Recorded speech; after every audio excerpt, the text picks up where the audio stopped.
Euro Truck Simulator 2 is full of islands, some we just dip into for delivery and leave without a second thought, but these places are more than just dots on the map, they're new adventures. Some are tiny and over in minutes, others are packed with scenery, tricky roads and little surprises that make the game feel fresh again. Some of them just fit in wonderful when you just want to do something small. You don't fancy a big drive, you just want to get it done. Everything you need is in this video, and I'll also cover a couple of standalone maps as well. So let's go island hopping together, my friends, from the baby ones to the big hitters, and we're going to start with this baby. This is the Nauru Map. I have no idea if that's pronounced the right way, but Nora or Nauru. Anyway, this is the smallest republic in the world in real life and the most least visited country on our good old planet Earth. The drive here is so tiny, you can just drive the whole island in less than 10 minutes. You could actually do it on a single coffee break and feel like you have achieved something in your day. The best way to explain this island would be that of a roundabout with homes, with a runway in the middle, businesses and just life doing its thing around you. The negative about this map, well, I will say it's over too quickly. But the jobs, well, surprisingly good. You can pick up some long distant hauls from here that really boost your XP if you're grinding the levels. If not, just enjoy the drive. The next baby island we visit is the Maldives. I suppose trucking in paradise really, with blue water, palm trees, planes dropping in over the runway. It instantly feels different from the mainland grind of ETS2. The drive here is simple. It's very easy going, not too taxing, which makes it a quick drive if you have time to kill. You could do this in another coffee break. But it generally does look like the Maldives. You've got turquoise shallows, the tropical vibe, and two small places to wander through. Part of you can't help hoping though, well, part of me anyway, really hoping that the map grows in the future because the setting here has got so much potential. It's really good. But for now, it's a short, visually pleasing little escape, one you can finish without committing too much time to, but still enjoyable.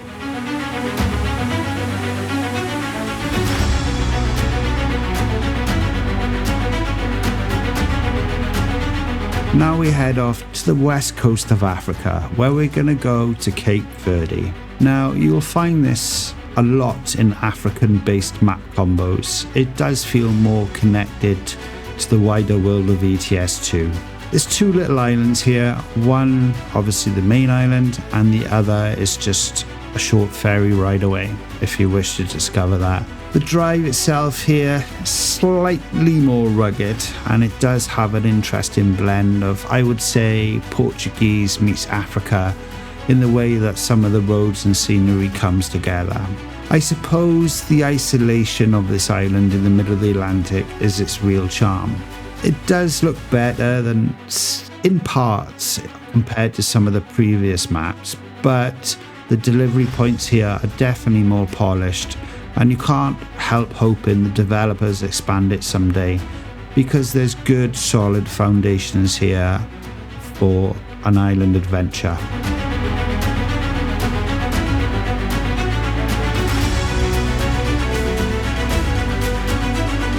We're now moving on to the Encaves. It kind of adds the African territorial parts of Spain, and it also adds a holiday or vacation destination, depending where you're watching this video from, and that destination is the island of Menorca. The drive here, Spanish culture, tight resort towns, very polished and extremely small. Honestly, your cup of coffee won't have a chance to go cold by the time you do this. But it does bridge the gap between the African look of the game and the European feel.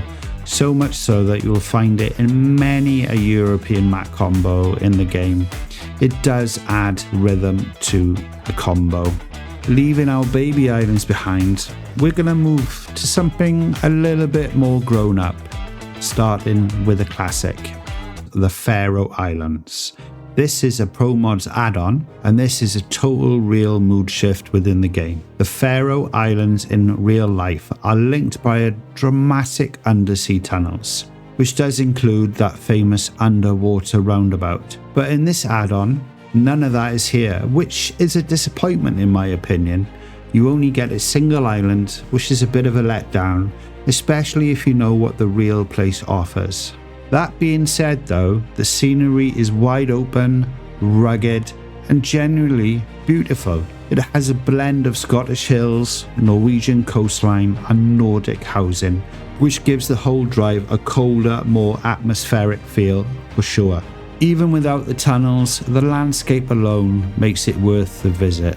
And with the ferry connections to Iceland, it feels like a proper stepping stone rather than a throwaway stop. Hopefully this place will hint to bigger adventures for you across the water. And in future, let's hope, well, keep our fingers crossed anyway, that we finally might get those underwater tunnels in the Faroe Islands.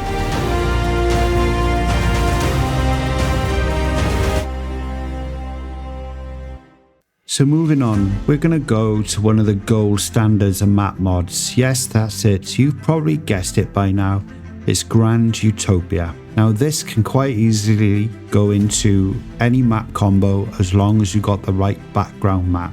It is so polished, you could easily mistake it for an official SCS DLC, and it will slide into any combo without a fight, for sure. Now, Grand Utopia is made up of 4 islands with its own personality. The first one is Utopia, and this island will greet you with gorgeous coastline, waterfalls, mountain areas. It gives you scenery that pulls you straight into the world. It's a kind of a place where you totally feel immersed straight away and breathtaking at times. The next island on Grand Utopia is Utopia itself. Now this is the big one. It has everything. Mountains, coastal routes, snowy stretches, rugged backgrounds, city after city after city. You can almost picture the creator sitting behind the screen or his PC, pouring love here into every detail because it's outstanding, and you can definitely drive here for hours without ever feeling bored. But when you are there, everything will feel like you're in a little part of France, because they use a lot of French assets in this map mod, but it just brings more atmosphere to the game for sure.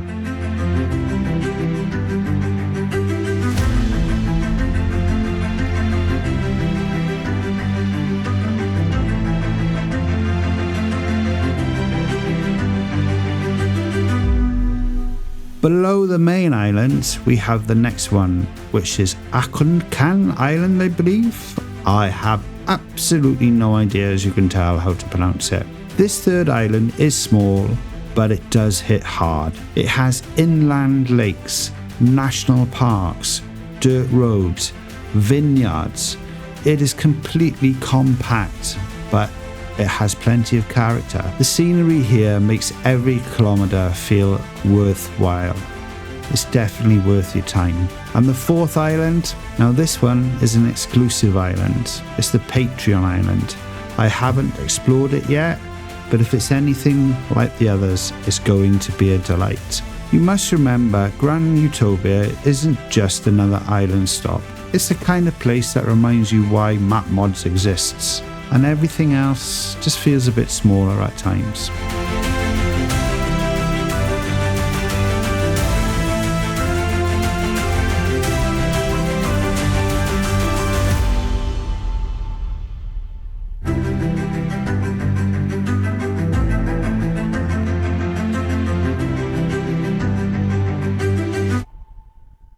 Japan, or should I say Project Japan. Now, this map has been in development for a little while. It is growing slowly, and I suppose when it's actually completed, it'll be rather good. You can tell that by obviously the amount of ferry connections going from place to place. But in saying that, what they have done so far, they've done well. They've definitely kept the Japanese feel with the mountains, the festivals going on in town, and the scenery on its own. It kind of lives up to what you would expect. It's definitely done with some detail. The only thing I would like to see a little bit more in this Japan map would be some more neon lights. The complex urban highways and everything else is absolutely spot on. It's just, I suppose you associate things like that with Japan. But in the meantime, we'll move on to something a little bit different.